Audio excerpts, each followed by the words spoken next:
உங்களால் என்ன வேலையெல்லாம் இதுக்கு செய்ய முடியுமோ, ஏன்னா சமுதாய பிரச்சனையாகவும் இருக்கு, அதே நேரத்தில் ஜிஎஸ்டியிலும் கூட கொஞ்சம் ஒரு ஹியூமன் கன்சிடரேஷனோட செய்யணும், அதுவும் உங்களோட இருக்கின்றோம் என்கின்ற உறுதிமொழி உங்களுக்கு அனுப்புறோம்.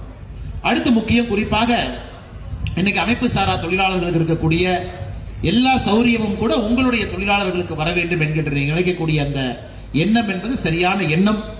ஆனால் நீங்க இதுக்கு அனுமதிச்சீங்கன்னா எங்களுடைய கட்சியின் சார்பாக எங்களுடைய மத்திய அரசு நலத்திட்ட பிரிவுன்னு ஒரு பிரிவு இருக்குன்னா, உங்களுடைய தொழிலாளர்கள் டீடைல்ஸ் எல்லாம் எங்களுக்கு கொடுத்தீங்கன்னா நாங்க பதிவு பண்ணி கொடுக்கிறோம். உதாரணத்துக்கு ஒரு நாள் அவங்களுக்கு ₹1 இன்சூரன்ஸ், 365 ரூபாய் இன்சூரன்ஸ் ஒரு வருஷம் முழுக்க கட்டினீங்கன்னா அவங்களுக்கு ஏதாச்சும் ஒரு ஆக்சிடென்ட் ஆனா 2 லட்சம் ரூபாய் இன்சூரன்ஸ் அவங்க அக்கௌண்ட்டுக்கு வந்துடும். இது போன்ற பல விஷயங்கள் ஆல்ரெடி இருக்கு.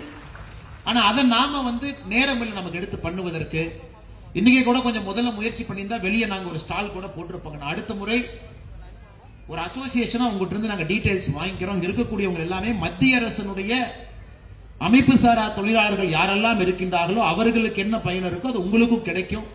அதை முறைப்படி உங்களோடு இணைந்து அதை கொண்டு வருவதற்கான எல்லா முயற்சியும் நாங்கள் எடுக்கின்றோம் என்கின்ற உறுதிமொழியும் இந்த நேரத்தில் கொடுத்து, அதே நேரத்தில் தமிழக ஹையர் குட்ஸ் ஓனர்ஸ் அசோசியேஷன் இது குறிப்பாக அந்த பதிவு செய்யப்பட்டு உங்களுக்கு இருக்கக்கூடிய எல்லா வசதிகளும் கூட வர வேண்டும் என்று நினைக்கின்றீர்கள். அதற்கும் உங்களோடு இணைந்து நாங்கள் போராடுகின்றோம் என்கின்ற ஒரு விஷயத்தையும் உங்களுக்கு தெரிவிக்கின்றோம். மிக முக்கியமாக ஜிஎஸ்டி அதை நாங்கள் கையில் எடுக்கிறோங்கன்னா, அதை தாண்டி மிச்சது எல்லாமே வரக்கூடிய சின்ன சின்ன பிரச்சனைகள் உங்களோடு இருந்து நாங்கள் செயல்படுத்தி கொடுக்கின்றோம் என்கின்ற உறுதிமொழியும் கூட உங்களுக்கு இந்த நேரத்தில் நாங்கள் அறிவிக்கின்றோம். அதை தாண்டிங்கன்னா குறிப்பாக இந்த இன்விடேஷன்லேயே மிகச் சிறப்பா இருக்கு. முப்பெரும் விழா நீங்கள் செய்திருக்கக்கூடிய நலத்திட்ட உதவிகள், குறிப்பாக கொரோனா காலகட்டத்தில் வேலை இல்லாமல் திண்டாடிய பொழுது நீங்கள் ஒரு சங்கமாக இயக்கமாக இணைந்து அவர்களுக்கு அவசரமாக என்ன உதவிகள் எல்லாம் செய்ய வேண்டுமோ அதையெல்லாம் நீங்கள் செய்து கொடுத்து ஒரு சங்கமாக நீங்கள் வென்று கொண்டிருக்கின்றீர்கள். வருகின்ற காலத்தில் இன்னும் நிறைய நீங்க ஜெயிக்கணும், நிறைய இந்த சங்கம் இன்னும் பெரிதாகணும். காரணம், நீங்கள் இல்லாமல் எந்த ஒரு நிகழ்ச்சி நடத்த முடியாதுங்க. இன்னைக்கு எல்லாமே ரொம்ப ப்ரொஃபஷனல் ஆயிட்டு இருக்கு. மக்கள் அந்த கம்ஃபர்ட் எதிர்பார்க்கிறாங்க. ஒரு இடத்துக்கு மக்கள் உட்கார வைக்கணும் அப்படின்னா சரியான ஜெர்மன் டென்ட் இருக்கணும், பந்தல் இருக்கணும். மக்களுக்கு அந்த சௌரியம் எல்லாம் கொடுத்துதான் இன்னைக்கு ஒரு அரசாக இருந்தாலும் சரி, எங்களை போன்ற கட்சிகளாக இருந்தாலும் சரி ஒரு பொதுக்கூட்டத்தை நடத்த முடியும். முதல்ல மாதிரி ஒரு தலைவர் பேசுறாரு, எங்க வேணாலும் சேர் போடுவோம், நீங்க வாங்கினா மக்கள் வர்றதுக்கு தயாரா இல்லை. அதனால் வருகின்ற காலத்தில் நாங்களும் முயற்சி செய்கின்றோம். பாரதிய ஜனதா கட்சி நடத்தக்கூடிய எல்லா பொதுக்கூட்டங்களும் கூட கொஞ்சம் ஹைடெக்கா இன்னும் நாங்கள் ரொம்ப முயற்சி எடுக்கிறோம். இன்னும் பெட்டரா எல்லா இடத்துலையும் டென்ட் போட்டு அவர்களுக்கு தேவையான எல்லா வசதியும் செய்து உங்களுக்கு அதன் மூலமாக பிசினஸ் கொடுப்பதற்கும் நாங்கள் முழு முயற்சி எடுக்கிறோம். நோக்கம் என்ன? எங்கள் மூலமாக உங்களுக்கும் அந்த தொழில் கிடைக்க வேண்டும் என்பது எங்களுடைய ஆசை. அதற்காக நாங்கள் பாடுபடுகின்றோம். இது என்னுடைய பேச்சினுடைய முதல் பாகங்கண்ணா. குறிப்பாக எதற்காக இந்த நிகழ்ச்சி நடக்குது, நாங்கள் என்ன செய்ய வேண்டும், ஆளும் கட்சியாக பாரதிய ஜனதா கட்சி மத்தியில் இருக்கும் பொழுது நீங்கள் கேட்கக்கூடிய கோரிக்கைகளுக்கு உங்களோடு எப்படி துணை இருக்க வேண்டும் என்பது நான் பேசக்கூடிய என்னுடைய பேச்சினுடைய முதல் பாகம். என்னுடைய பேச்சினுடைய இரண்டாவது பாகம் என்பது பொதுவாக இந்த நிகழ்ச்சிக்கு நான் வந்திருக்கின்றேன். குடும்ப நண்பர்கள் இருக்கிறாங்க, குழந்தைங்க இருக்கிறாங்க, அவர்களுக்கு ஒரு 2 வார்த்தைகள் பேச வேண்டும் என்பது என்னுடைய ஆசை. இங்க இருக்கக்கூடிய எல்லா சொந்தங்களும் கூட குறிப்பாக குழந்தைகள் இதை புரிந்து கொள்ள வேண்டும். உங்களுடைய தந்தை தாய் எந்த அளவுக்கு கடினப்பட்டு கஷ்டப்பட்டு உங்களை வளர்த்தி கொண்டிருக்கின்றார்கள் என்பதை ஒரு நிமிடம் அங்கு இருக்கக்கூடிய குழந்தைகள் சிந்தித்து பார்க்க வேண்டும். இவருடைய கஷ்டம் என்பது சாதாரண கஷ்டம் இல்லைங்க. மழையாக இருந்தாலும், வெயிலாக இருந்தாலும், காற்றாக இருந்தாலும் கூட நாம் நினைக்கக்கூடிய வேலை அந்த நேரத்தில் அது நடந்து ஆக வேண்டும். அதில் யாரும் கூட ஏற்றுக்கொள்ள மாட்டாங்க, எந்த எக்ஸ்கியூஸும் கூட ஏற்றுக்கொள்ள மாட்டாங்க. அந்த இடத்துல உங்களுடைய தந்தை தாய் வேலை பார்க்கிறாங்க, மிக கடுமையாக தன்னுடைய உடலை வருத்தி கொண்டு வேலை பார்க்கிறாங்க. எலக்ட்ரிக்கல் ஒயர், எர்த்திங், எங்க வேண்டுமானாலும் எந்த விபத்து வேண்டுமானாலும் எப்பொழுது வேண்டுமானாலும் நடக்கலாம். அந்த சூழ்நிலையில தான் தொழிலாளர்கள் வேலை பார்க்கிறாங்க. எத்தனையோ இடத்துல நம்ம பார்க்கிறோம், தலையில தொங்கி ஒரு பேனர் கட்டிக்கிட்டு இருப்பாங்க. அது நமக்கு பார்க்கறதுக்கு நமக்கே இதயத்துல ஒரு முறை திக்குன்னு இருக்கும். தொழிலாளர்கள் எங்கேயோ இடத்துல தொங்கி அந்த பேனர் கட்டிக்கிட்டு இருப்பாங்க, அவ்வளவு பெரிய உயரத்துல. அதனால் இங்க இருக்கக்கூடிய குழந்தை செல்வங்கள் நீங்கள் நன்றாக புரிந்து கொள்ள வேண்டும். உங்களுடைய தந்தை தாயினுடைய கஷ்டம் என்பது நீங்கள் இந்த சமுதாயத்தில் நல்ல ஒரு மனிதனாக வலம் வரும் பொழுது மட்டும்தான் அவருடைய கஷ்டத்திற்கு ஒரு தீர்வு உங்களால் கொடுக்க முடியும். நம்ம நல்லா புரிஞ்சுக்கணும். இந்த அசோசியேஷன்ல இருக்கிறவங்க எல்லாருமே பெரிய கான்ட்ராக்டர் இல்லைங்க. தமிழ்நாட்டில் பெரிய கான்ட்ராக்டர் எல்லாருமே அதுல மெம்பரா இல்ல. பெரிய கான்ட்ராக்டர் சில பேர் இருந்தாலும் கூட இந்த அசோசியேஷன் இருக்கக்கூடிய பெரும்பாலான நண்பர்கள் சிறு சிறு வேலை செய்யக்கூடியவங்க. 10 பேர் வேலைக்கு இருப்பாங்க, 5 பேர் வேலைக்கு இருப்பாங்க, 20 பேர் வேலைக்கு இருப்பாங்க. அவங்க தான் இந்த அசோசியேஷன்ல அதிகமா இருக்கிறாங்க. அவர்களால் அவருடைய கஷ்டத்திற்கு தீர்வு என்னன்னா அவருடைய குழந்தைகள் நன்றாக படித்து கல்வியில மிக முக்கியமான ஒரு இடத்திற்கு நீங்கள் வந்து உங்களுடைய தந்தை தாயை நீங்கள் பெருமைப்படுத்த வேண்டும். அதை இந்த செய்தியை, முக்கியமான செய்தியை நீங்க மறந்துடாதீங்க. இரண்டாவது, நாம் எல்லோரும் இணைந்துதான் நல்ல ஒரு சமுதாயத்தை உருவாக்க வேண்டும். நம்ம எல்லாரும் சேர்ந்துதாங்க உருவாக்க முடியும். இது தனி மனிதனுடைய உழைப்பு ஒண்ணு இல்லைங்க ஐயா, எல்லாரும் சேர்ந்து. அதனால்தான் வாக்காளர் பெருமக்களுக்கு இந்த ஜனநாயகத்தில் அதிகப்படியான மரியாதை யாருக்கு இருக்குன்னா வாக்காளர் பெருமக்கள். காரணம், நல்ல சமுதாயத்தை உருவாக்க வேண்டிய கட்டாயம் உங்களுக்கு இருக்கு. இன்னைக்கு நல்ல சமுதாயம்னா என்னங்க? Good society. சுத்தமான தண்ணீர் குடிப்பதற்கு 24 மணி நேரம் உங்களுக்கு இருக்கணும். சுத்தமான காற்று எப்போ உங்களுக்கு இருக்கணும் சுவாசிக்கிறதுக்கு. பாதுகாப்பு எப்பொழுதும் உங்களுக்கு உறுதி செய்யப்பட்டிருக்க வேண்டும். ஒரு சாலையோரத்தில் போறீங்க, எந்த பிரச்சனையும் இல்லாம சாலையில நீங்க போகணும். அதே நேரத்தில் நடைபயிற்சிக்கு ஒரு பூங்காவா இருக்கலாம். மனிதனுக்கு அடுத்து சந்தோஷப்படுவதற்கு என்ன தேவையோ அதையும் இந்த சமுதாயத்தில் இருக்கணும். ஆனால் நம்முடைய இலக்கு என்பது நல்ல சமுதாயத்தை உருவாக்குவது நம்முடைய இலக்கு. ஏன்னா நிறைய இடத்துல நீங்க கஷ்டப்படுறீங்க, அது உங்களுக்கு தெரியறதில்லை என்பதுதான் என்னுடைய குற்றச்சாட்டு. தொடர்ந்து பல இடத்துல சொல்றேன், நாம் நிறைய கஷ்டப்படுறோம், அந்த கஷ்டத்தை ஏத்துக்கிறோம். அரசு கிட்ட பெருசா நம்ம எதிர்பார்க்கிறதே கிடையாது. அரசு பேருந்துகள் ஓடும் பொழுது ஓட்டையாக இருந்தாலும் கூட பரவாயில்ல, மழை தண்ணி உள்ள வந்தாலும் பரவாயில்ல, சாலையில குண்டு குழி இருந்தாலும் பரவாயில்ல, குடிக்கிற தண்ணி 10 நாளைக்கு ஒரு முறை வந்தாலும் பரவாயில்ல, சுவாசிக்கிற காத்து சுத்தமா இல்லைனாலும் பரவாயில்லைன்னு பெருந்தன்மையாக நம்ம பல இடத்துல இந்த சமுதாயத்தை மன்னித்து விடுகின்றோம். ஆனால் அருமை சொந்தங்களே, நம்முடைய முக்கியமான நோக்கம் ஒரு நல்ல ஒரு சமுதாயத்தை உருவாக்குவது. அப்ப நீங்க அந்த அக்கௌண்டபிலிட்டியை கேட்டுக்கிட்டே இருக்கணும். என்னை போன்ற அரசியல்வாதி இருக்கலாம், மேடையின் மீது கூட இருக்கக்கூடிய அரசியல்வாதி இருக்கலாம். எங்களுக்கு நீங்கள் வைக்கக்கூடிய இலக்கு பெரிய இலக்கா இருக்கணும், சின்ன இலக்கா நீங்க கொடுக்கவே கூடாது. அதே போல உங்களுடைய எம்எல்ஏவாக இருக்கலாம், எம்பியாக இருக்கலாம், நகரமன்ற தேர்தலில் வெற்றி பெற்றவங்களா இருக்கலாம், உள்ளாட்சி தேர்தலில் வெற்றி பெற்றவங்களா இருக்கலாம், மக்கள் பிரதிநிதிகளாக யாராக இருந்தாலும் கூட அவர்கள் நீங்கள் வைக்கக்கூடிய இலக்கு என்பது பெரிய இலக்கா இருக்கும். அதான் தமிழகத்தில் அரசியல் மாற்றத்தை கொடுக்கும். உயரம் தாண்டவங்க பாத்தீங்கன்னா ஃபர்ஸ்ட் 5 மீட்டர் வைப்பாங்க, தாண்டோன்னே 5.5 மீட்டர் வைப்பாங்க, தாண்டோன்னே 6 மீட்டர் வைப்பாங்க, அது தாண்டோன்னே 6.5 மீட்டர் வைப்பாங்க, அதையும் தாண்டினா 7 மீட்டர் வச்சு பார்ப்பாங்க. தாண்ட தாண்ட இலக்கை உயர்த்தி கொண்டிருப்பார்கள். அதையும் நீங்க தாண்டுங்க அப்படி. அதனால ஜனநாயகத்தில் நம்முடைய மக்களுக்கு நல்ல ஒரு சமுதாயம் வேண்டும். நீங்க உங்களுடைய உடலை வருத்தி கொள்ளாமல் நல்ல ஒரு வாழ்க்கை வாழ வேண்டும் என்றால் நீங்கள் குறிப்பாக அரசியல்வாதிகளுக்கு வைக்கக்கூடிய இலக்க மேல ஏத்திக்கிட்டே இருக்கணும். அந்த இலக்க ரொம்ப கீழே நீங்க 4 மீட்டர்ல வைக்கவே கூடாது. 4 மீட்டர் 3 மீட்டர் இலக்கெல்லாம் வளருகின்ற நாட்டுக்கு பத்தாது. 7 மீட்டர் 8 மீட்டர் அந்த இலக்கை நீங்கள் ஏற்றிக்கொண்டே இருக்க வேண்டும். அந்த நம்பிக்கையை பெறுவதற்கு அரசியல்வாதிகள் ஓடிக்கொண்டே இருக்க வேண்டும். நல்ல ஒரு தரமான கல்வியிலிருந்து ஆரம்பித்து தண்ணீரிலிருந்து சுவாசிக்கின்ற காத்திலிருந்து தொடர்ந்து உங்களுக்கு நல்லது நடக்க வேண்டும் என்றால் இலக்க நீங்க ஏத்துங்க. இலக்க தயவு செஞ்சு குறைக்காது. அது குறிப்பாக இங்க இருக்கக்கூடிய எல்லா சொந்தங்களுக்கும் கூட. ஏன்னா நாங்க உங்ககிட்ட அதை எதிர்பார்க்கிறோம், நீங்க எங்கிட்ட அதை எதிர்பார்க்கிறோம். நாங்க எதிர்பார்க்கிறோம்ல உங்ககிட்ட, அண்ணே என்னண்ணே மேடை இன்னும் கொஞ்சம் நல்லா போடுங்கண்ணே, அண்ணே கொஞ்சம் 6 மீட்டர் ஏத்துங்கண்ணே, அண்ணே என்னண்ணே பந்தல் இன்னும் கொஞ்சம் நல்லா திக்கா போடுங்கண்ணே, ஜெர்மன் டென்ட் இன்னும் கொஞ்சம் இழுத்து போடுங்கண்ணே, அண்ணே மைக் சிஸ்டம் கொஞ்சம் நல்லா எக்கோ பேஸ் எல்லாம் கரெக்ட் பண்ணி நல்லா போடுங்கண்ணே, எக்கோ அடிக்குதுங்கண்ணே. நாங்கள் எப்படி ஒரு அரசியல்வாதிகளாக சமுதாயத்துல உங்ககிட்ட உங்க இலக்கை இன்னும் பெருசு பண்ணுங்க நாங்க சொல்றோமோ, அதுபோல் சமுதாயத்தில் இருக்கக்கூடிய நீங்கள் எல்லோருமே அரசியல்வாதியாக யாராக இருந்தாலும் கூட, உங்களுக்கு சேவை செய்வதற்கு யாராக இருந்தாலும் கூட அந்த இலக்கை உயர்த்தி வையுங்கள் என்கின்ற தாழ்மையான கருத்தை உங்க முன்னாடி நான் வைக்கிறேன். அப்பதாங்க சமுதாயம் மாறும். அந்த சமுதாயம் மாறும் பொழுது மட்டும்தான் சமுதாயத்தில் உங்களுக்கு எல்லா சிக்கல் எல்லாம் உங்களுக்கு அந்த தீர்வு வந்து சேரும். மூன்றாவது, எந்த இடத்திலும் கூட லஞ்சம் கொடுப்பதை நீங்க கண்டிப்பா எதிர்க்கணும். அதுல மாற்று கருத்து இல்லை. லஞ்சம் என்பதை நீங்கள் நெஞ்சம் நிமிர்த்தி நீங்கள் எதிர்க்கணும். நான் காவல்துறையில் இருக்கும் பொழுது ஏஎஸ்பியா பணி செஞ்சேன். நான் பணியில் சேர்ந்து ஒரு 3 மாதங்கள் ஆகியிருக்கு. ஒரு வயசான தாத்தா கார்கலா ஆபீஸ் வந்தாரு. கார்கலா என்பது கர்நாடகா மாநிலத்தில் உடுப்பி மாவட்டத்தில் மேற்கு தொடர்ச்சி மலையில் இருக்கக்கூடிய ஒரு சின்ன ஊர். ஒரு தாத்தா வந்தாரு, வெளியே உட்கார்ந்து இருந்தாங்க. எனக்கு கன்னடம் கூட பேச வராது. நான் பணியில் சேர்ந்தனால எனக்கு தெரிஞ்ச ஆங்கிலத்திலும் தமிழில் தான் பேசிட்டு இருப்பேன் முதல் ஒரு 6 மாசம். அந்த தாத்தா கன்னடம் மட்டும்தான் தெரியும். நம்ம ஆபீஸ் இருக்கக்கூடிய அந்த உதவியாளர் அவரை கொண்டு வந்து உட்கார வச்சாங்க. அவருக்கு வந்து ஒரு லேண்ட் பெட்டிஷன், லேண்ட் ப்ராப்ளம், அதை அவர் எழுதிட்டு வந்தாரு. எனக்கு அப்ப கன்னடம் படிக்கிற கூட கொஞ்சம் கஷ்டமா இருக்கு.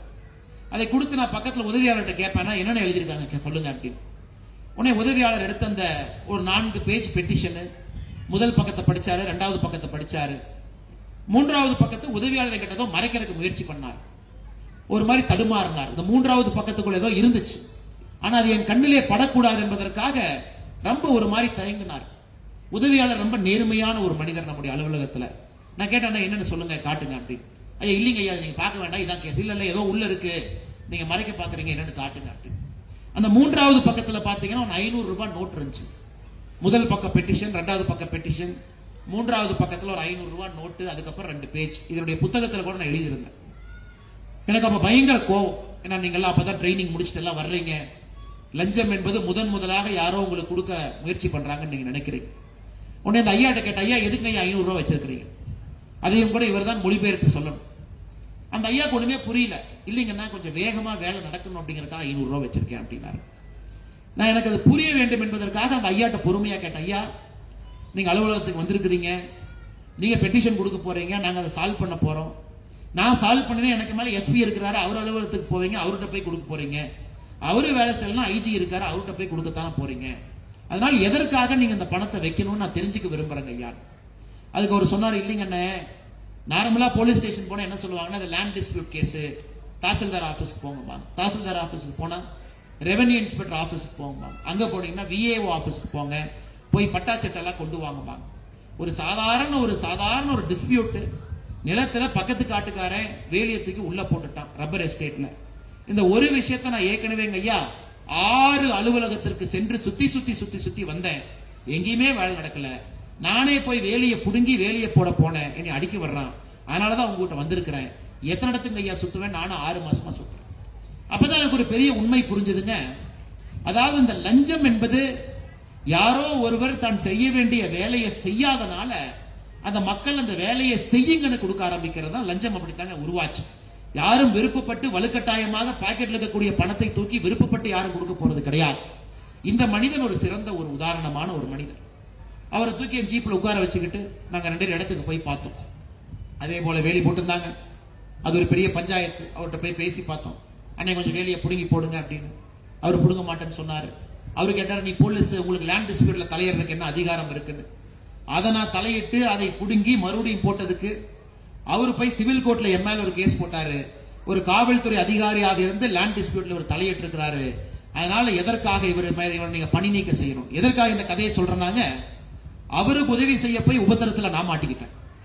அவரு கொடுத்த 500 ரூபாய் அதை திருப்பி அவர்கிட்ட கொடுத்து, அவர் வாழ்க்கையில லஞ்சம் என்கின்ற வார்த்தை அவருக்கு வரக்கூடாதுன்னா அந்த பிரச்சனையை நம்ம தீர்த்து வைப்போம். அவரோட போய் ஒரு லேண்ட் டிஸ்பியூட்ல என்னுடைய கையை உள்ள வச்சு, அது கிட்டத்தட்ட சிவில் கோர்ட்ல 2 வருஷம் அந்த கேஸ் மேல இருந்துச்சு. ஹியூமன் ரைட்ஸ் கமிஷன் வரைக்கும் போனார். இதனால அரசு அதிகாரிகள் என்ன பண்றாங்கன்னா, நமக்கு இதுக்கு ரிஸ்க். அடுத்த முறை இதே மாதிரி ஒருத்தர் வந்தாருன்னா அந்த அரசு அதிகாரி சொல்லுவாரு, அண்ணே தாசில்தாரை போய் பாருங்க, இது போலீஸ் துறையினுடைய வேலை இல்லை. அதனால இந்தியால பாத்தீங்கன்னா இந்த லஞ்சம் என்பது திரும்ப திரும்ப எல்லா இடத்துலயும் சுத்திக்கிட்டே இருக்கு. ஒண்ணு, அரசு அதிகாரி தான் வேலையை செய்யறது இல்ல, அல்லது சில இடத்துல அரசு அதிகாரி வேலையை செய்து ஆப்போசிட்ல இருக்கிறவங்க கொஞ்சம் மூலக்காரனா இருந்தா இந்த அரசு அதிகாரியை பெட்டிஷன் போட்டு லாக் பண்ணிடுறோம். அப்படி இருக்கும் பொழுது நல்ல அரசு அதிகாரிகள் ஒதுங்கி போக ஆரம்பிக்கும் பொழுது மக்களுக்கு எப்படி வேலை நடக்கும்? அதைத்தான் நான் உங்களுக்கு தெளிவாக என்னுடைய 3வது ஒரு விஷயமாக உங்கள்கிட்ட சொல்றேன். இதை தாண்டி நீங்கள் நின்றால் மட்டும்தான் இந்த சமுதாயம் திருந்துங்க. இதை தாண்டி நிற்காம நம்ம குறுக்கு வழியை சிந்திக்க ஆரம்பிக்கும் பொழுது சமுதாயத்துல எப்பொழுதும் மாற்றம் வராது. அதனால இன்னைக்கு the price of integrity, the price of honesty பாத்தீங்கன்னா அது எல்லோரும் ஒரு விலை கொடுக்கணும். நீங்கள் நேர்மையாக இருக்க வேண்டும் என்றால் ஒரு விலையை கொடுத்துதான் இன்னைக்கு நம்முடைய நாட்டுல நீங்க நேர்மையா இருக்க முடியும். இல்லனே வரும்போது ஓவர்லோடு யாரோ பிடிச்சிட்டாங்க, நான் 300 ரூபாய் கொடுக்க மாட்டேன்னு நீங்க வீம்பு பேசுறீங்கன்னா வண்டி ஒரு 6 மணி நேரம் நிக்க வைப்பாங்க. நான் உதாரணத்துக்கு சொல்றேன். ஆனா இன்னைக்கு நம்முடைய இளைஞர்களுக்கு நான் சொல்லக்கூடிய கூற்று என்னன்னாங்க, இதையெல்லாம் சகித்துக் கொண்டு நீங்க தாண்டி நிற்கவில்லை என்றால் இந்த நாட்டுல லஞ்சம் என்கின்ற பேய எப்பொழுதுமே துரத்த முடியாது. அதனால இன்னைக்கு இளைஞர் படை நேரம் வந்துருச்சு. உறுதியாக நீங்கள் என்னை கையில எடுக்கணும். நான் இதை கொடுக்க மாட்டேன், என்ன நடந்தாலும் நடக்கட்டும், பார்த்து விடுகின்றேன். ஒருத்தர், அது ஒரு 5 பேரு, அது ஒரு 10, அது ஒரு 6 மாசம் ஒரு 100, அது ஒரு 500, அது ஒரு 1000 போயிடுச்சுனாங்க ஐயா. இன்னைக்கு சமுதாயத்துல பாதி பிரச்சனை தீர்வு. இதற்கு ஒரு உதாரணம் நான் சொல்றேன். மகாத்மா காந்தி அவர்கள் ஒரு பெரிய ஒரு படித்த ஒரு அறிவாளி, லண்டன்ல போய் பாரிஸ்டர், திரும்ப குஜராத்துக்கு வந்துடுறார். அப்ப சவுத் ஆப்பிரிக்காவில் இருக்கக்கூடிய ஒரு பெரிய தொழிலதிபர் மகாத்மா காந்தியை கூப்பிடுறாரு. ஐயா, எங்க ஊர்ல லாயரே கிடையாது, நீங்க குஜராத்ல இருந்து கிளம்பி வாங்கணும். ஒரு மேத்தான் ஒரு பெரிய தொழிலதிபர் மகாத்மா காந்தி 1893 குஜராத்ல இருந்து சவுத் ஆப்பிரிக்கா கூப்பிடுறார். மகாத்மா காந்தியும் போறாரு, பெரிய ஒரு வழக்கறிஞர், நிறைய சம்பாதிக்கிறார். ஒரு நாள் ஒரு ட்ரெயின்ல போறாருங்க ஐயா, இரவு, நல்ல குளிரான ஒரு நேரம். ஃபர்ஸ்ட் கிளாஸுக்கு டிக்கெட் வாங்குறாரு. அந்த ட்ரெயின்ல ஃபர்ஸ்ட் கிளாஸ்ல போய் உட்கார்ந்து போறாரு. டிக்கெட் வாங்கிட்டு ஃபர்ஸ்ட் கிளாஸ்ல போறாரு. டிக்கெட் வாங்காம ஒரு ட்ரெயின்ல வரலீங்க. ஃபர்ஸ்ட் கிளாஸ்ல உட்கார்ந்து போறேன். தயவு செஞ்சு அரசியல் எடுத்துக்காதீங்க, உண்மையை நான் சொல்றேன். ஃபர்ஸ்ட் கிளாஸ்ல உட்கார்ந்து போறாரு. அப்ப இந்த டிக்கெட் செக் பண்றவர் வந்து பார்த்துட்டு சொல்றாரு, உனக்கு வந்து பிரவுன் கலர் தோல் இருக்கு, நீங்க எல்லாம் ஃபர்ஸ்ட் கிளாஸ்ல அலோடு இல்ல, அதனால நீ தயவு செஞ்சு ட்ரெயின்ல இருந்து இறங்கணுங்கிறார். மகாத்மா காந்தி சொல்றாரு, இல்லைங்க ஐயா, நான் டிக்கெட் வாங்கிட்டு தான் நான் வர்றேன், அதனாலதான் ஃபர்ஸ்ட் கிளாஸ்ல உட்கார வச்சிருக்காங்க அப்படி. அந்த ட்ரெயின் பாத்தீங்கன்னா அந்த நேரத்தில் இந்த பீட்டர் மேரிட்ஸ்பர்க் அப்படின்னு சவுத் ஆப்பிரிக்கால ஒரு ஊருங்க, நம்ம ஊட்டி மாதிரி கொஞ்சம் அப்படியே குளிரா இருக்கக்கூடிய ஒரு பகுதி. அந்த ட்ரெயின் அப்படியே தாண்டுது, நல்ல குளிர். உடனே அந்த ஊரை தாண்டும் போது ட்ரெயின் அங்க நிக்குது. உடனே இந்த டிக்கெட் கலெக்டர் என்ன பண்றாருன்னா, மகாத்மா காந்தியினுடைய உடைமைகளையும் மகாத்மா காந்தியும் தூக்கி வெளியே எறிகிறார் ஸ்டேஷன். மகாத்மா காந்தி அங்கேயே உளுந்து எந்திரிச்சு நிக்கிறார். ட்ரெயின் கிளம்பியிருக்கு. அந்த பீட்டர் மேரிட்ஸ்பர்க்ல அந்த நாள்ல அந்த குளிர்ல மகாத்மா காந்தி யோசிக்கிறார். அவருக்கு 2 பாதைகள் இருந்துச்சு. ஒன்று, அவரு சட்டையை தொடச்சிட்டு, பரவாயில்ல ஃபர்ஸ்ட் கிளாஸ்ல வரக்கூடாதுனாங்க, பரவாயில்ல பாத்துக்கலாம் விடுங்க, நாம போய் நம்ம வேலையை செய்வோம், குஜராத்ல இருந்து பணம் சம்பாதிப்பதற்காக வந்திருக்கின்றோம், மேத்தா கூப்பிட்டாரு, நல்லா பணம் சம்பாதிச்சுட்டு 10 வருஷம் கழிச்சு குஜராத்துக்கு போய் நல்லா இருக்கலாம் நினைச்சிருக்கலாம். அது முதல் பாதை. இரண்டாவது பாதை, இந்த அநியாயத்தை தட்டி கேட்பதற்கு நான் எந்திரிச்சு நிக்கணும் அப்படின்னு யோசிச்சிருக்கலாம். இரண்டாவது பாதை. அதுவரை மோகன்தாஸ் கரம்சந்த் காந்தியாக இருந்த ஒரு தனிப்பட்ட ஒரு மனிதன், காசுக்கு ஆசைப்பட்ட ஒரு மனிதன், பணம் கிடைக்கிறது என்பதற்காக சவுத் ஆப்பிரிக்காவுக்கு போன ஒரு மனுஷன், பெருமைக்காக ஆசைப்பட்ட ஒரு மனுஷன், அந்த குளிர்ல இரண்டாவது பாதையை தேர்ந்தெடுக்கின்றான்.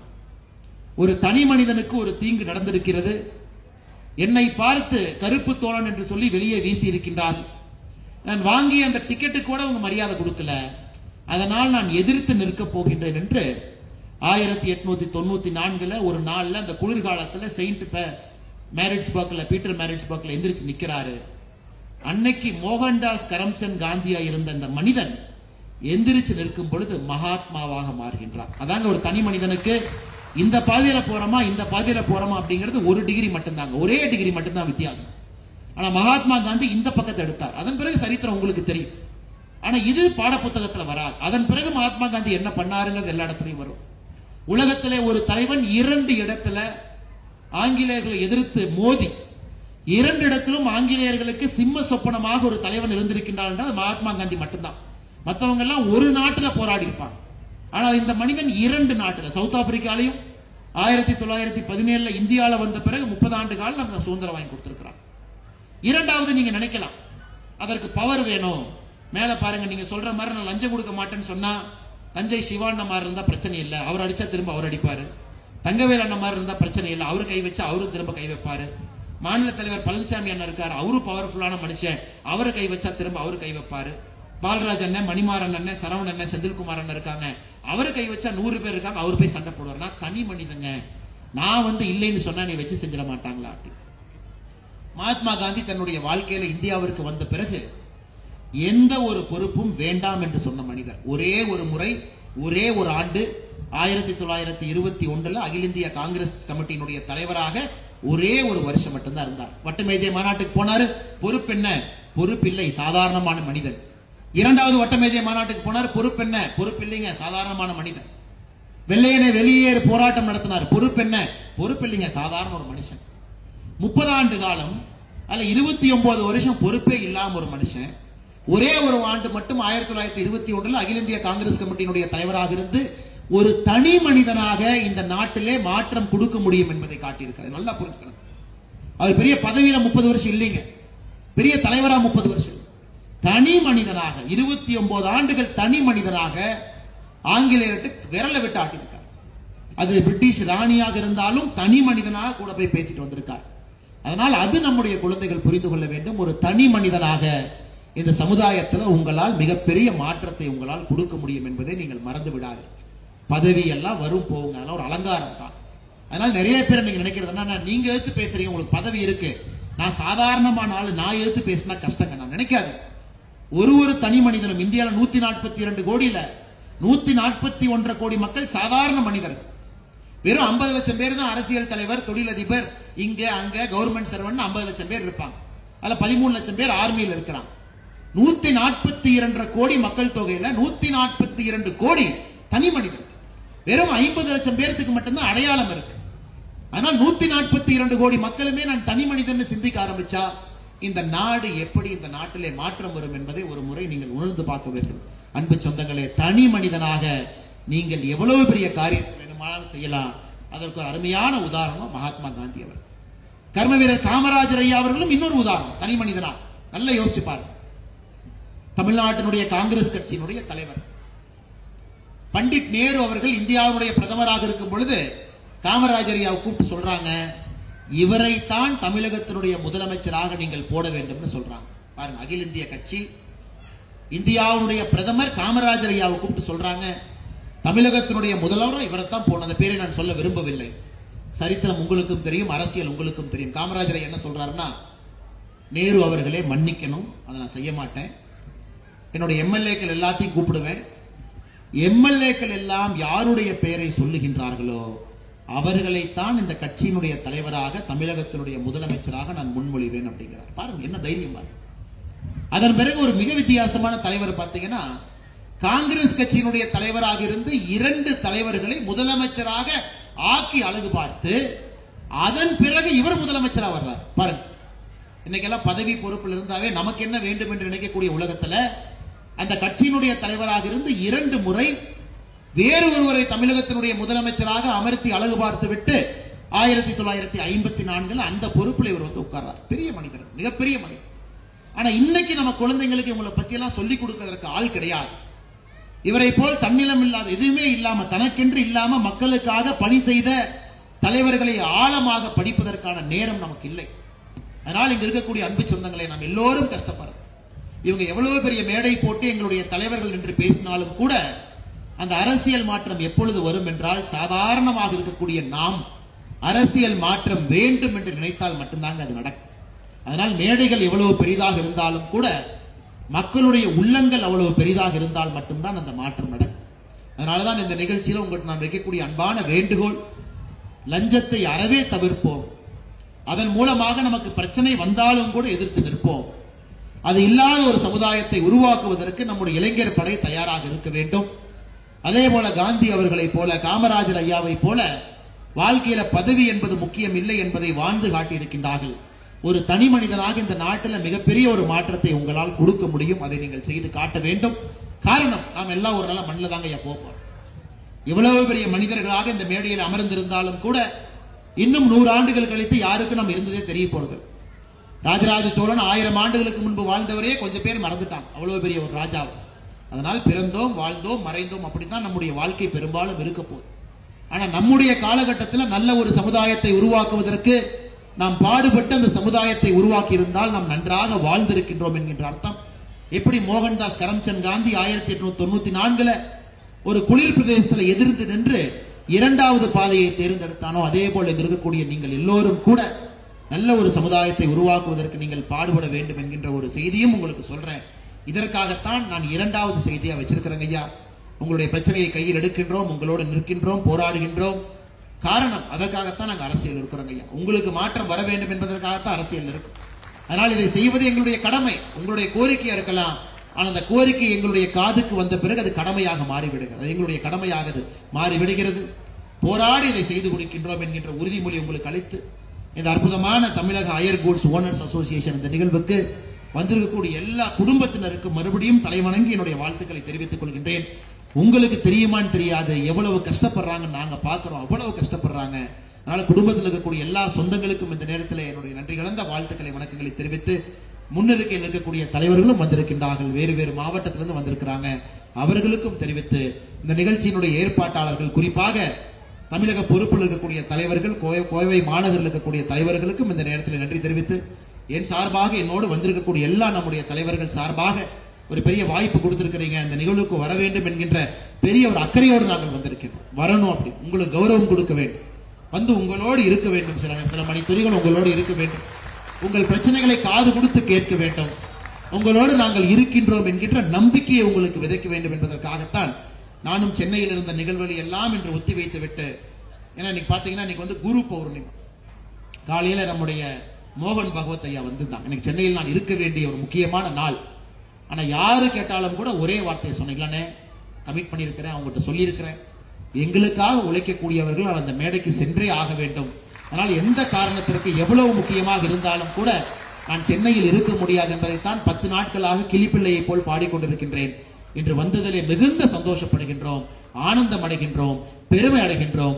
வருகின்ற காலத்தில் உங்களுடைய பணி இன்னும் சிறக்க வேண்டும் என்று எல்லா வல்ல இறைவனை வேண்டி விரும்பி விடைபெற்றுக் கொள்கின்றேன். நன்றி, வணக்கம். பாரத் மாதா கி ஜெய்.